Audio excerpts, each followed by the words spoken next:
The massive crystal chamber stretched for miles. Beneath the surface of Zephyria Prime, its walls glowed with a soft blue light that pulsed like a heartbeat. The center of this vast space, beings from across the galaxy gathered around a circular table made of pure energy. The air hummed with translation devices working overtime as dozens of different languages filled the room. Admiral Deepel stood at the head of the table. His reptilian form towered over most of the other beings present. His scales shifted from green to gold as his mood changed, a trait that made him both feared and respected throughout the galaxy. Today those scales held a deep red tint that spoke of anger and confusion. 300 years, he said, his voice carrying easily through the chamber. 300 years of the same pattern, 17 different civilizations, all gone, not one survivor, not one message, not even a scrap of wreckage. The beings around the table shifted uncomfortably. Some had tentacles that writhed with nervous energy. Others had multiple eyes that blinked in complex patterns. A few looked almost human, except for the blue tint to their skin or the extra arms that sprouted from their backs. Commander Zalmora spoke up from her position across the table. Her insect-like body gleamed black and silver under the chamber's lights. When she talked, her voice sounded like music played on crystal chimes. "Admiral, perhaps we should review the data once more? There might be something we have missed." Scales darkened further. "Review the data? We have reviewed it 1,000 times. The pattern never changes. Small blue planet in the outer rim. Third rock from a yellow star. The beings there call themselves humans. They barely have space travel. They use primitive weapons. They fight among themselves constantly. They have no unified government. By every measure we use, they should be easy to conquer." Dr. Kithara, a being made entirely of living crystal, hummed softly as she accessed the data files. Her transparent body flickered with internal light as information flowed through her crystalline structure. The first attempt was made by the Zarathi Empire in the year humans call 1847. They sent a fleet of 200 ships. Standard invasion protocol. The fleet reached the human planet, and then ... silence. The Colliery tried next, continued another. Voice from the table. This came from Ambassador Trelen, whose gas-filled environmental suit bobbed gently in the chamber's atmosphere. They waited 50 years and sent 300 ships. They had studied the Zarathi failure and came prepared for resistance. They, too, vanished without a trace. Vextal began to pace around the energy table. Its massive feet made no sound on the crystal floor. Then the Hive Collective. Then the Void Seekers. Then the Solar Empire. Each time, larger fleets. Better weapons. More preparation. The same result every time. Young Captain Mordix raised one of his forearms. His species looked like a cross between a spider and a tree, with bark-like skin and eyes that glowed like embers. "Admiral, what if the humans have hidden allies? Some species we have not encountered." "We thought of that," Zalmora replied. "We sent stealth probes after the 7th failed invasion. The humans appeared to be alone in their system. No alien technology, no signs of outside help. They seemed to be exactly what they appear to be." Dr. Cathera's body pulsed brighter as she accessed more files. Her military technology is basic by our standards. Chemical propulsion for their spacecraft. Metal projectiles for weapons. Nuclear fission for power. They have achieved fusion reactions, but have not weaponized them effectively. They have crude energy shields, but nothing that should stop our plasma cannons. Our society is fractured, added Trillin. They have over 200 separate nations. They speak thousands of different languages. They worship different gods. They fight wars over resources, territory, and ideas. They should be easy to divide and conquer. Vextal stopped pacing and slammed his fist on the table. The energy surface rippled like water. Should be, should be. That word has haunted this council for 3 centuries. They should be defenseless. They should be primitive. They should be conquered. Yet 17 of our greatest civilizations have tried and failed. An uncomfortable silence fell over the chamber. The only sound was the gentle hum of the crystal. Walls and the soft whisper of environmental systems keeping dozens of different species alive in the same space?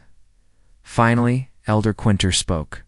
She was ancient, even by galactic standards, her gaseous form contained within a mobile energy field.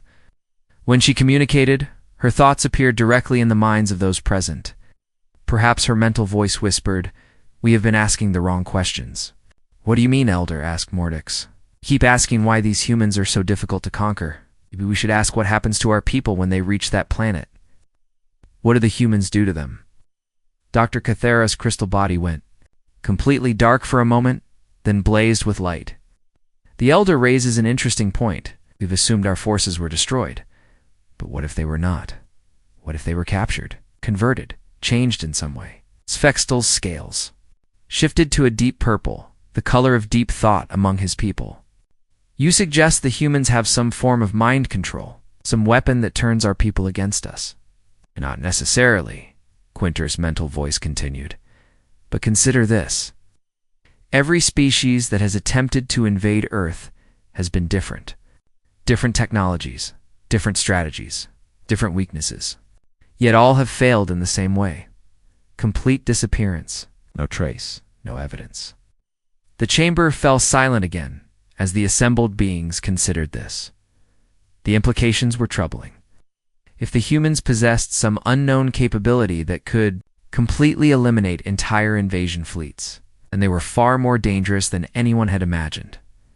"Commander." Zalmora's wings buzzed softly as she processed the information. "There is another possibility we have not considered. What if the humans are not what they appear to be? What if their primitive appearance is a deception, masquerade," whispered Trellin. "An entire species pretending to be less advanced than they really are." Dr. Cathara accessed more data files, her body flickering rapidly. "The probe data does not support this theory. Their cities, their technology, their infrastructure, all appear genuinely primitive. Unless they have mastered deception on a planetary scale." Vextal's scales had now shifted to a dark orange, the color of determination. "Enough speculation.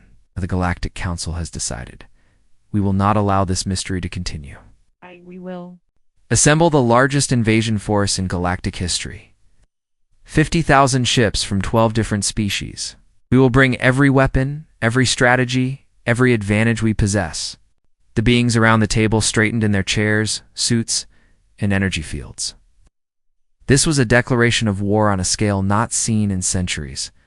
"If the humans have some secret weapon," Vexel continued, "we will discover it. If they have hidden allies, we will find them. If they are more advanced than they appear, we will force them to reveal their true capabilities. And if they are simply the primitive species they seem to be, then we will solve this mystery once and for all." Captain Mordix raised another arm. "When do we depart, Admiral?" "The fleet assembles at Nexus Station in 1 standard month," Vexel replied.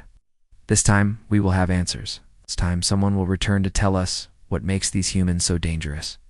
Far across the galaxy, on a small blue planet orbiting a yellow star, Lieutenant Colonel Jake Morrison stared at his computer screen in the depths of NORAD. The readings were impossible, but they were real. Something massive was moving through deep space, heading toward Earth's solar system. He reached for his secure phone to alert his superiors. As he dialed, Jake had no idea that he was about to become part of a pattern that had repeated 17 times before. He could not know that humanity was about to demonstrate once again why no one returns from invading Earth. The greatest invasion in galactic history was about to learn why the small blue planet in the outer rim had remained unconquered for 300 years. The alien armada dropped out of hyperspace at the edge of Earth's solar system. 50,000 ships of different shapes and sizes spread across space like a metal cloud. Admiral Vextal stood on the bridge of his flagship, watching the tactical display with satisfaction. This was the largest military force ever assembled in galactic history. "Status report," he commanded, scales shifting to a confident gold color. Dr. Cathera's crystalline form flickered as she processed incoming data. "All ships report ready, Admiral. Weapons charged. Shields at maximum. The human system lies before us." us. Vextal studied the display showing Earth's solar system.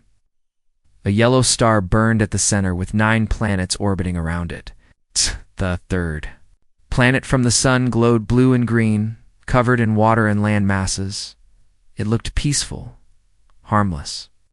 "Begin standard reconnaissance," he ordered. "Want detailed scans of every planet, every moon, every asteroid. We will not be caught off. Guard like the others." The fleet moved slowly into the solar system, sensors sweeping every corner of space. For the first hour, everything appeared normal. The outer gas giants were large balls of swirling gas. The asteroid belt between the 4th and 5th planets contained the usual collection of rocks and ice. Nothing seemed dangerous. Then the sensors detected something impossible. Admiral Dr. Kethera's voice carried a note of confusion. "I am getting strange readings from the 3rd planet's moon." "What kind of readings?" Vextel moved closer to the crystal being. "The moon appears to be ... hollow and artificial. It is showing massive energy signatures from within." Commander Zalmora buzzed her wings nervously. "It cannot be correct. Our intelligence reports showed the humans have barely reached their own moon. We certainly do not have the technology to hollow it out." Dr. Cathara's form pulsed brighter. As she focused her sensors, "Admiral, I am not detecting the moon at all now. Instead, there is a massive artificial structure in its place. It appears to be a weapons platform of enormous size." The bridge fell silent. Vextel's scales shifted to deep purple as he processed this information. "Show me." The main display screen flickered and showed Earth's moon. But it was not the rocky sphere their intelligence had described. Instead, it was a massive metal structure covered in weapon ports and shield generators. Energy readings showed power levels that should have been impossible for a species as primitive as humans. "How long has this been there?" Vextel asked. Quietly. "Checking historical data," Dr. Cathera replied. Her form went dark for several seconds, then blazed with light. "Admiral, according to our deepest scans, this structure has been there for at least 200 years. Possibly longer." The implications hit everyone on the bridge at the same time. The humans had been preparing for invasion for centuries. They had converted their moon into a fortress while still appearing to be a primitive species. Deep beneath the Rocky Mountains on Earth, General Patricia Hayes watched the alien fleet on her screens. The command center was a maze of computers and displays showing every detail of the approaching enemy. Hundreds of technicians worked at their stations, monitoring weapon systems that officially did not exist. "Dr. Carter, what do you make of their formation?" she asked the man standing beside her. Dr. Alex Carter was Earth's leading expert on alien psychology and military tactics. He had spent his entire career studying the 17 previous invasion attempts. "They are being cautious, General. Much more careful than the others. They have learned from the failures of those who came before." "Good," General Hayes replied with a cold smile. "That means they are thinking. Thinking opponents make better teachers than mindless attackers." On the lunar defense platform, Captain Ryan Bell reviewed his weapon systems one final time. The platform that appeared to be Earth's moon was actually humanity's greatest military achievement. It had taken 2 centuries to build using technology and knowledge gained from every alien species that had tried to conquer Earth. "Communications, open a channel to the alien fleet," Captain Bell ordered. "Channel open, sir." Captain Bell looked directly into the camera that would transmit his image to the alien ships. "Attention, alien fleet. This is Captain Ryan Bell of Earth Defense Command. You have entered our solar system with hostile intent. You have 36 hours to leave. This is your only warning." Aboard the alien flagship, Vextel stared at the image of the human on his screen. The being looked remarkably similar to several galactic species, but with subtle differences. No scales, no extra limbs. Skin that was a pale pink color. Hair growing from the top of his head. "You dare threaten us?" Vextel roared, his scales flashing bright red. "We are the combined might of 12 galactic civilizations. We have 50,000 ships. What can your single world do against us?" Captain Bell's expression did not change. 35 hours and 59 minutes remaining. The transmission ended. Vextel turned to his officers. "These humans are either incredibly brave or incredibly stupid. Commander Zalmora, deploys scout ships. I want to know exactly what we are facing." 1,000 small ships detached from the main fleet and moved toward Earth. As they crossed the orbit of the outermost planet, something strange happened. The ships began to report system malfunctions. Navigation equipment failed. Weapons powered down. Life support systems flickered. "What is happening to our scouts?" Vexthal demanded. Dr. Cathera's form flickered rapidly as she analyzed the data. "Admiral, it appears the entire solar system is filled with some kind of interference field. It is not blocking our sensors, but it is affecting our ship's systems." "What kind of interference?" "Unknown. I've never seen anything like it. It appears to be ... adaptive. It learns about our technology as our ships pass through it, then finds ways to disrupt those systems." Commander Zalmora's mandibles clicked nervously. "An intelligent defense field? That should be impossible." "Many things about this system appear to be impossible," Dr. Cathara observed. Back on Earth, Dr. Martha Stone watched the alien scouts from her secret facility beneath the Smithsonian Museum. Around her, displays showed detailed scans of every alien ship. Computers analyzed their technology, their weapons, their defensive capabilities. "How many different species are represented in this fleet?" she asked her assistant, Dr. Ben Walsh. "Confirmed species, Dr. Stone. But the technology appears to be shared between them. They have combined their capabilities for this invasion." Dr. Stone nodded. "Interesting. They learned from the failures of individual species attempts. Now they try a combined approach. Will our defenses hold against so many different technologies?" Dr. Stone smiled. "Dr. Walsh, our defenses were designed using technology from 17 different species.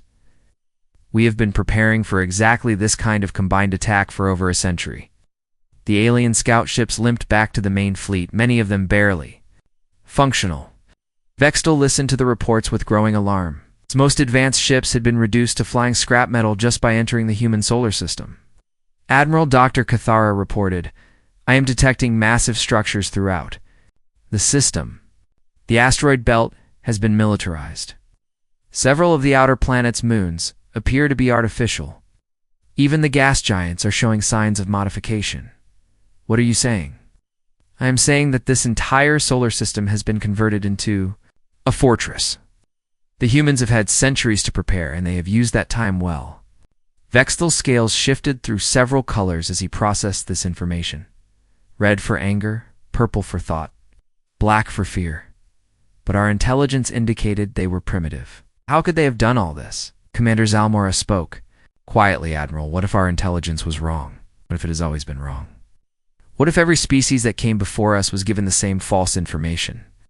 The bridge fell silent as the implications sank in. If the humans were not the primitive species they appeared to be, then everything the galactic civilizations believed about Earth was a lie.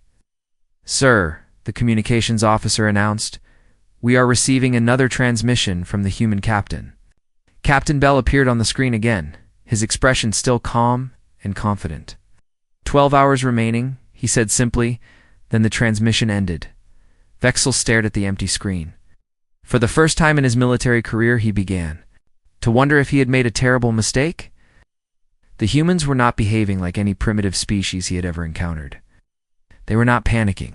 They were not begging for mercy.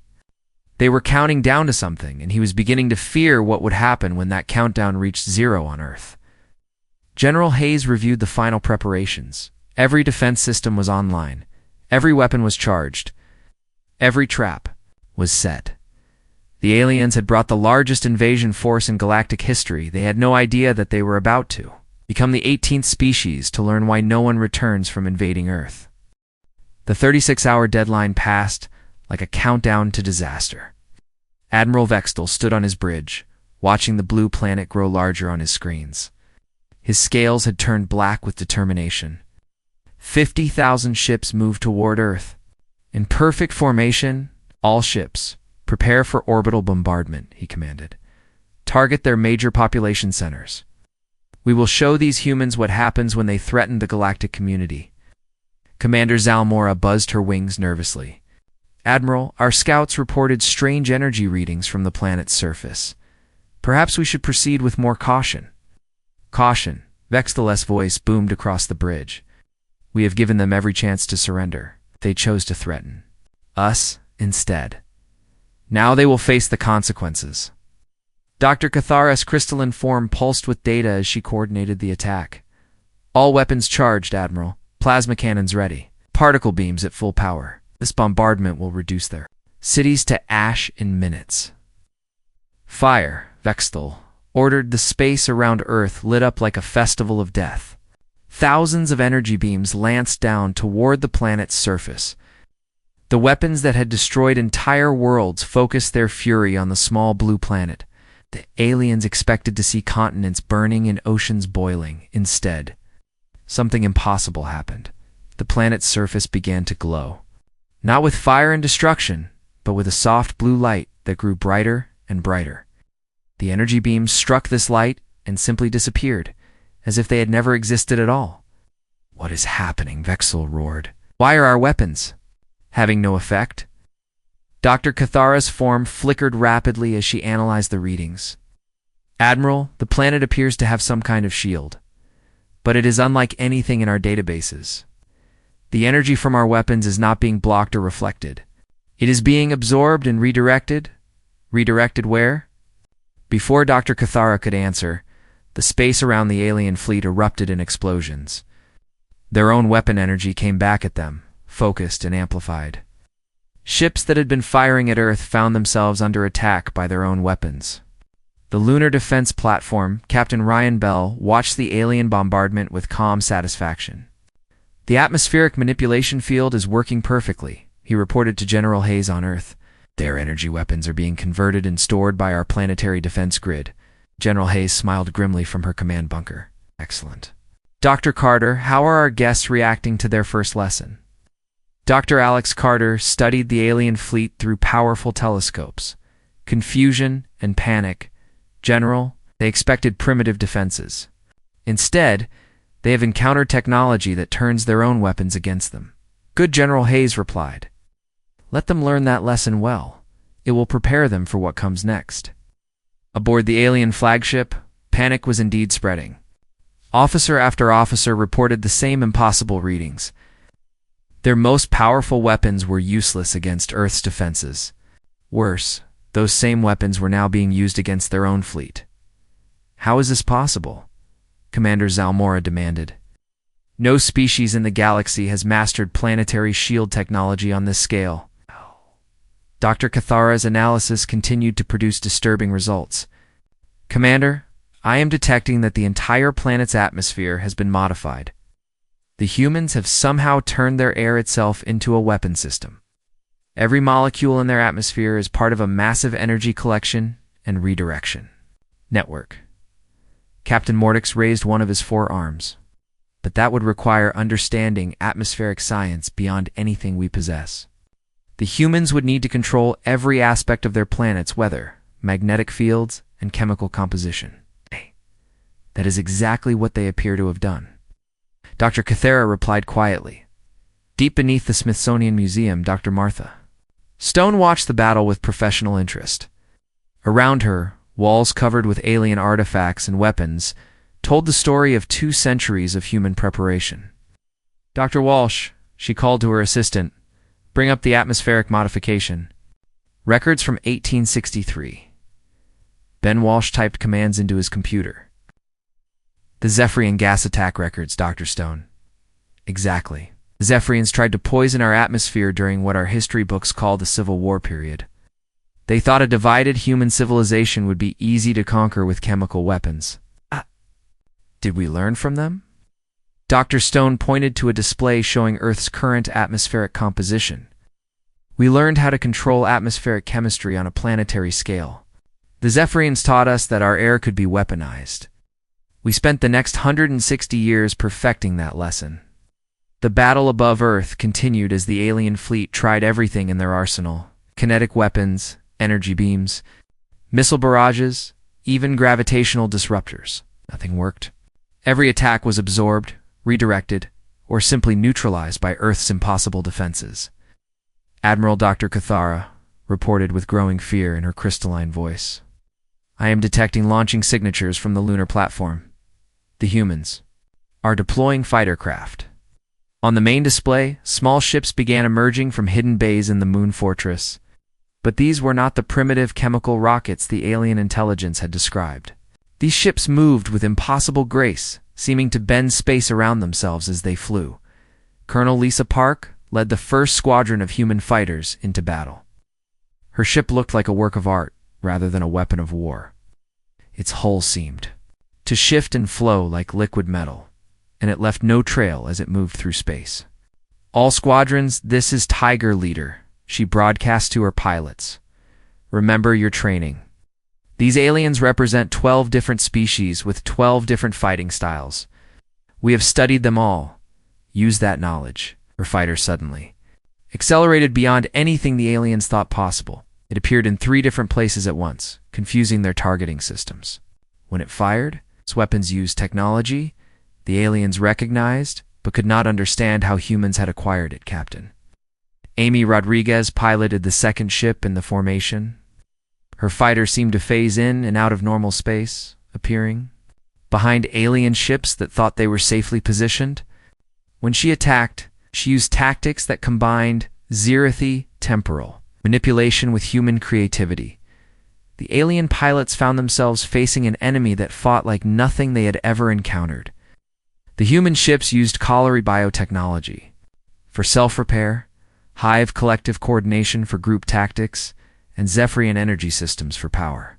But they combined all these technologies in ways that no single alien species would have thought possible. "They are using our own technologies against us," Commander Zalmora reported in horror. "But how did they acquire them?" Kaya's form had gone almost completely dark as she processed the impossible data. "Commander, I am detecting weapon signatures from at least 17 different galactic civilizations.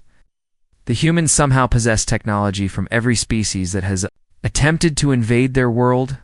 The truth began to dawn on the alien fleet. Every invasion force that had come to Earth had left something behind. Technology, weapons, knowledge, prisoners who had been studied and learned from. The humans had not just survived 17 invasions, they had been educated by them. Admiral Vextel watched his mighty fleet being torn apart by human fighters that flew like ghosts and fought like demons. His scales had turned white with shock. Dr. Cathera explained to me how a primitive species has mastered technologies from across the galaxy.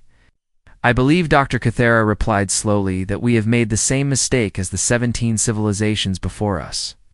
We assumed the humans were primitive because that is what they wanted us to believe.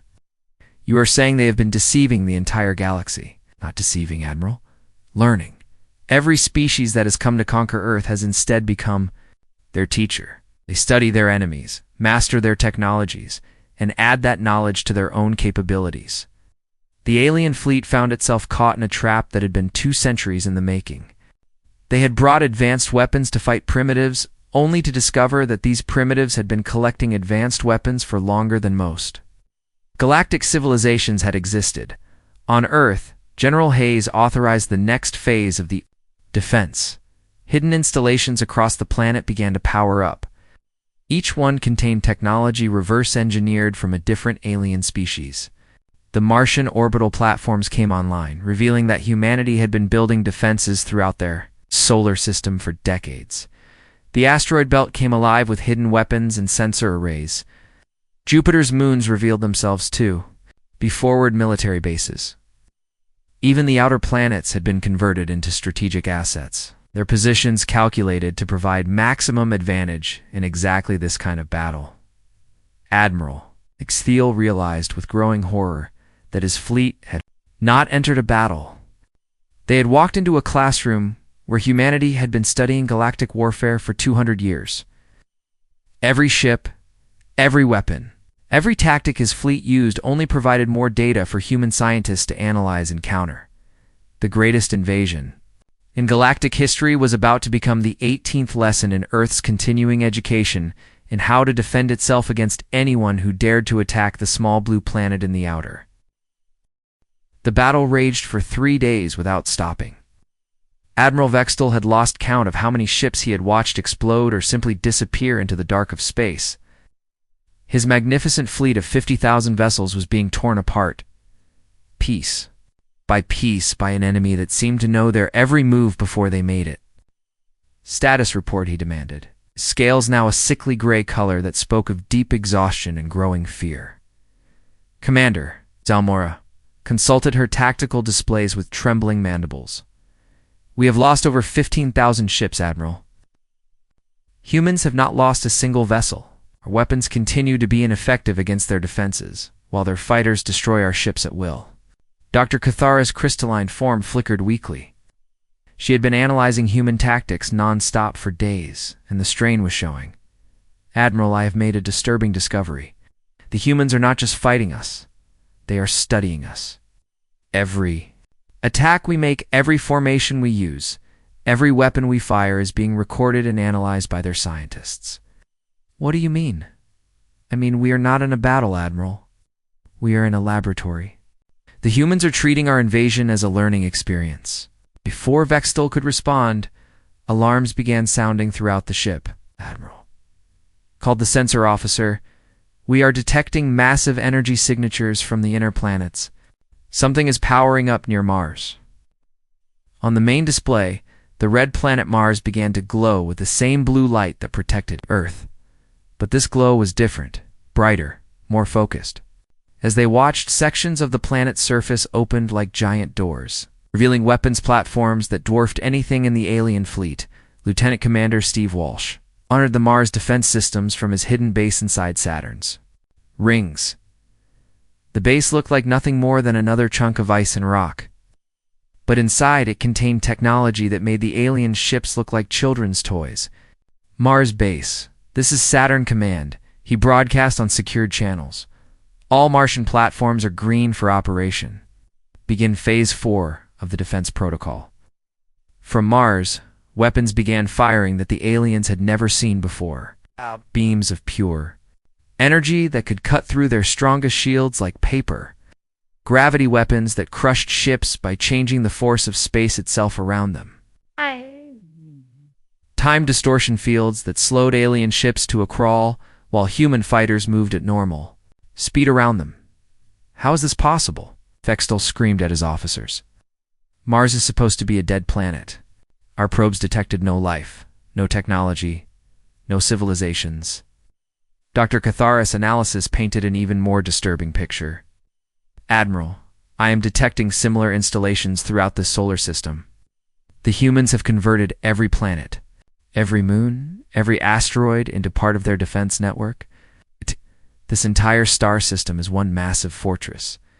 Captain Mordix pointed one of his arms at the tactical display. "Look at the coordination, Admiral. Every human installation is working together as if controlled by a single mind. Their defense network spans billions of miles but operates with perfect timing." The truth was even more impressive than the aliens realized. Deep beneath the Earth's surface, quantum computers linked every human installation across the solar system. These computers had been built using technology learned from the Hive Collective's invasion in 1923, when the insect-like aliens had tried to use biological networking to control human minds, instead of being controlled. The humans had learned how to build networks that could coordinate defensive actions across impossible distances. Every weapon, every shield, every sensor in the solar system was part of a single defense grid that responded to threats faster than any organic mind could think. Dr. Martha Stone watched the battle from her command center, surrounded by artifacts from 17 different alien invasions. Each piece of technology told a story of human adaptation and learning. "Dr. Walsh," she called to her assistant, "activate the historical database displays. I want our alien visitors to understand exactly what they are facing." Then Walsh typed commands into his computer. Around the chamber, holographic displays came to life, showing scenes from Earth's hidden history. The Zirithi invasion of 1847, with primitive human armies somehow defeating advanced alien technology. The Colliery biological weapons attack of 1934, turned against the invaders by human scientists who had learned to modify alien diseases. Each display showed the same pattern. Aliens would arrive expecting easy conquest. They would encounter resistance they could not understand. It would disappear, leaving behind technology and knowledge that humans would study and improve upon. Every invasion has made us stronger, Dr. Stone said quietly. Every enemy has become our teacher. And now the 18th species has come to learn the same lesson. The alien fleet found itself surrounded by enemies that emerged from hiding places throughout the solar system. The asteroid belt revealed itself to be filled with weapons platforms disguised as rocks. The moons of Jupiter opened up to reveal massive military installations. Even the distant planet Neptune showed signs of human modification. Commander Zalmora realized with growing horror that they had not invaded a solar system. They had flown into a trap that had been under construction for 2 centuries. Every natural feature had been turned into a weapon. Every empty space concealed hidden dangers. "Admiral," she reported with despair in her musical voice, "our escape routes are being cut off. Human forces are positioning themselves to prevent any of our ships from leaving this system." Captain Amy Rodriguez led her fighter squadron in a complex maneuver that demonstrated the full extent of human adaptation. Her ship used Zephyrian stealth technology to become invisible, Zerathi time manipulation to appear in multiple places at once, and Colliery biotechnology to repair damage faster than the aliens could inflict it. But most impressive of all was how she combined these alien technologies with pure human creativity. She attacked from angles that no alien species would have considered, using tactics that mixed the best strategies from 17 different civilizations while avoiding their weaknesses. The aliens watching her fight realized they were seeing something unprecedented in galactic history. A species that had not just survived multiple invasions, but had learned to fight better than any of their teachers. Admiral Vextel made a desperate decision. All ships concentrate fire on Earth itself. If we cannot defeat their defenses, we will destroy their planet. The remaining 35,000 ships turned all their weapons toward the blue and green world. Every plasma cannon, every particle beam, every gravitational disruptor fired at once. The energy released was enough to crack continents and boil oceans, but Earth simply absorbed it all. The planet's surface glowed brighter and brighter as it collected the energy from thousands of alien weapons. Then, like a mirror reflecting sunlight, Earth redirected all that power back at the alien fleet. The counterattack was devastating. Ships that had survived 3 days of fighting were destroyed in seconds by their own weapons amplified to impossible levels. The alien fleet found itself under bombardment by the combined firepower of 12 different civilizations, all focused and controlled by human technology. "We have to retreat," Commander Zalmora begged. "Admiral, we cannot win this battle. We must escape while we still can." But Vextel was staring at his displays in shock. "Look at the data streams," he whispered. "Look at what they are doing, Doctor." Cathara's form pulsed with terrified understanding. "They are recording everything, Admiral. Every weapon we fire, every tactic we use, every technology we deploy. The humans are studying our entire invasion in real time." The horrible truth became clear. The humans were not just defending themselves. They were conducting the largest military research project in galactic history. Every alien ship was a test subject. Every weapon was a lesson to be learned. Every strategy was data to be analyzed and improved upon. The greatest invasion force ever assembled had become unwitting participants in humanity's continuing education in galactic warfare. And when this battle was over, the humans would know how to fight using the combined knowledge of 18 different civilizations. Those few aliens, who might survive to escape, would carry with them the knowledge that Earth was not just unconquerable. It was a planet that grew stronger with every attack, more dangerous with every enemy, and more prepared with every lesson learned from those who came to destroy it.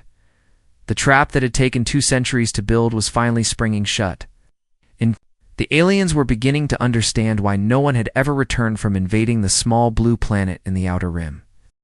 Admiral Vextel had watched his mighty fleet of 50,000 ships reduced to fewer than 5,000 in just 4 days of fighting. His scales had turned completely white, the color of defeat among his people.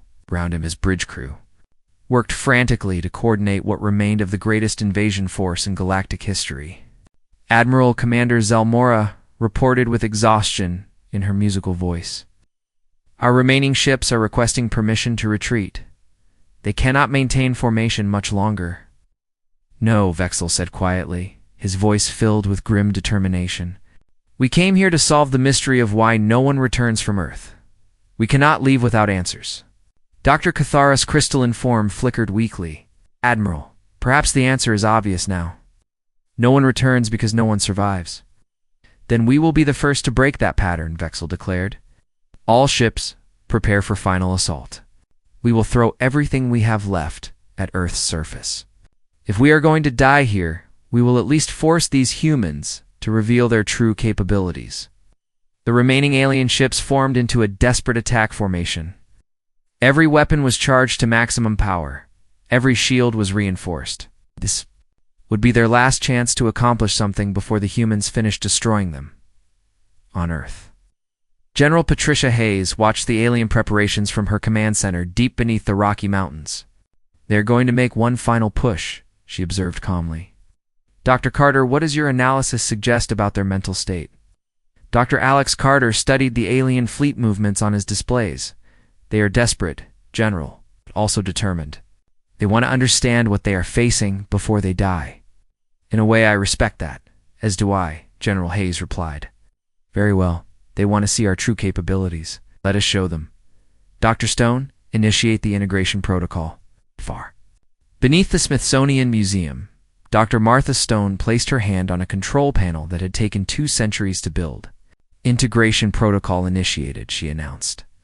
"All systems across the solar system are now linked and coordinated." What happened next was beyond anything the aliens could have imagined. Damn. Every human installation, from the lunar defense platform to the hidden bases in the outer planets, began to work together as a single, massive weapons system. The barriers between individual technologies disappeared as human engineering connected systems that had never been designed to work. Together, the Earth's surface began to change. Continents shifted and reconfigured as massive defense systems rose from beneath oceans and mountains. The planet itself opened like a flower, revealing that humanity had spent 2 centuries turning their world into the ultimate fortress. "Captain Ryan," Bell watched from the lunar platform as Earth transformed. Before his eyes, "All stations. This is Luna Command. The integration protocol is active. Every system is now operating as designed." The alien fleet launched their final attack just as Earth completed its transformation. Thousands of weapons fired at the blue planet, carrying enough destructive power to sterilize entire star systems. The aliens expected to see their target destroyed, or at least badly damaged. Instead, they witnessed something that would haunt the survivors for the rest of their lives. Earth absorbed every attack without effort. The planet's new configuration allowed it to collect energy not just from its atmosphere, but from its magnetic field, its rotation, even its gravity itself. The blue world became a collector of cosmic forces that no single species could have imagined controlling. Then Earth struck back. The counterattack was not just powerful, it was educational. Earth's weapon systems used technology from all 18 alien civilizations that had ever invaded, but combined in ways that demonstrated human understanding far beyond what any individual species had achieved. Colonel Lisa Park led the final human fighter attack, her squadron moving through space like a dance choreographed by masters of 17 different fighting styles. Her ships used Zerathi time manipulation to be in multiple places at once, Colliery biotechnology to repair damage instantly, Zephyrian energy control to become nearly invisible, and a dozen other alien capabilities seamlessly integrated with human innovation. But what made the attack truly devastating was not the technology, it was the tactics. The humans fought with strategies that took the best ideas from 18 different military traditions while avoiding every weakness those traditions possessed. Captain Amy Rodriguez demonstrated this perfectly as she engaged a group of alien cruisers. She attacked using Hive collective coordination, defended with Solar Empire's shield techniques, maneuvered with Void Seeker stealth methods, and struck with weapons that combined technologies from 6 different species. The aliens realized they were not just being defeated. They were being shown how their own technologies could be improved and perfected by minds that had studied warfare from every possible angle. Admiral Waxell watched his flagship systems fail one by one. Human weapons systematically disabled rather than destroyed his ship. They are not trying to kill us, he realized suddenly. They are capturing us. Why would they do that? Commander Zelmora asked. Dr. Cathara's form pulsed with terrified understanding, because dead enemies cannot teach them anything new. They want to study us, to learn from us, just as they learned from the 17 civilizations that came before. The horrible truth became clear to every surviving alien. The humans had not just been defending themselves for 2 centuries. They had been going to school, and every invasion force had been their unwilling teachers. Now the 18th class was in session. The aliens were about to become the newest subjects in humanity's ongoing education. The battle ended not with the destruction of the alien fleet, but with its systematic capture. Human ships surrounded the survivors, using technology that made resistance impossible. The aliens found their weapons disabled, their shields down, ships unable to move or communicate. Dr. Martha Stone reviewed the final battle reports with satisfaction. Excellent work, everyone. We have successfully captured representatives from 12 new species, along with complete examples of their technology and military doctrine. What will we do with them? Dr. Ben Walsh asked. The same thing we have done with every previous group, Dr. Stone replied. We will study them, learn from them, understand their strengths and weaknesses. And when we are finished, we will add their knowledge to our own. General Hayes addressed the captured alien fleet from her command center. Attention, alien survivors. You came here to conquer Earth. Instead, you have become part of Earth's continuing education in galactic warfare. You will be treated well while we study your technologies and your military methods. When we have learned everything you can teach us, you will be given a choice. Admiral Vextel listened to the human general with growing dread. What choice? Can remain on Earth as permanent guests helping us understand galactic politics and military developments, or you can be returned to space with your memories of Earth's true capabilities removed. Most choose the second option. The implications hit the aliens like a physical blow. This was why no one ever returned from invading Earth. The survivors were either kept as living libraries or sent home with no memory of what they had seen. The galaxy remained ignorant of Earth's true strength because the humans ensured that no one could remember it. Jake Morrison, now promoted to general after his role in detecting the invasion, stood on the lunar platform looking out at the stars. Around him, human scientists were already beginning to study the captured alien technologies. The 18 invasion had provided humanity with new knowledge about energy manipulation, biological warfare, gravitational control, and dozens of other advanced concepts. General Morrison, Captain Bell asked, do you think they will try again? Other species, I mean. Jake smiled grimly. They always do, Captain. Word will spread through the galaxy about another failed invasion. Eventually, someone else will decide to test themselves against the primitive humans of Earth. And when they do, we will be ready. We always are. After all, Earth has the best teachers in the galaxy. Jake gestured toward the captured alien ships being towed to hidden research facilities, and they all come to us voluntarily. The story of the 18th invasion was ending the same way all the others had ended, with Earth a little stronger, a little smarter, and a little more prepared for whatever the galaxy might send their way. The small blue planet in the outer rim continued to orbit its yellow star, looking peaceful and harmless to any who might observe it from a distance. The humans went about their daily lives, most of them unaware that their world was the most feared and respected planet in galactic history and deep in hidden archives.